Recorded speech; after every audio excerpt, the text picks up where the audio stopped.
अस्सलाम वालेकुम व्यूवर, क्या हाल है? ठीक है, उम्मीद है आप सब खैर खैरियत से होंगे।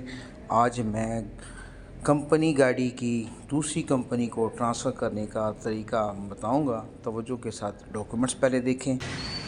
ये हमारे पास ओरेक्स लीजिंग की गाड़ी की है लेटर, और रावलपिंडी पंजाब नंबर की गाड़ी है, और ये इसकी बुनियादी डॉक्यूमेंट्स सारे आ चुके हैं।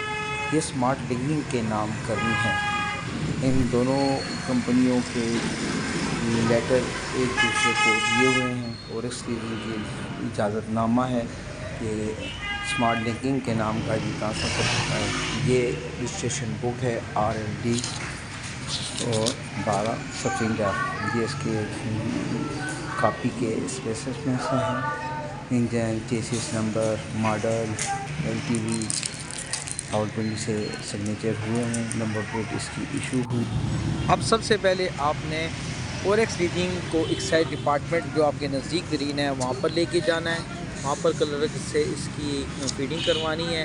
वो आपको NTL नंबर आपसे मांगेगा, और NTL नंबर के साथ वो आपको फीड कर देगा। फिर ट्रैकिंग ID आपको देगा। आप ओरेक्स लीजिंग के दफ्तर जाएंगे, वहाँ पर उनका नामजद बंदे से आपने बायोमेट्रिक करवानी है। बायोमेट्रिक करवाने के बाद आप वो लेके आएंगे एक्साइज डिपार्टमेंट में, वो उसको ओपन कर देगा।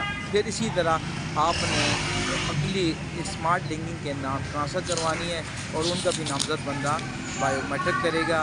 बायोमेट्रिक होने के बाद दोनों गाड़ियाँ इंस्पेक्शन के लिए आपने भेज देनी है गाड़ी एक्साइज डिपार्टमेंट में। वो वहाँ पर कंप्यूटर पर अपडेट कर देंगे। इस तरह आपके नाम कंपनी से कंपनी नाम ट्रांसफ़र हो जाएगी।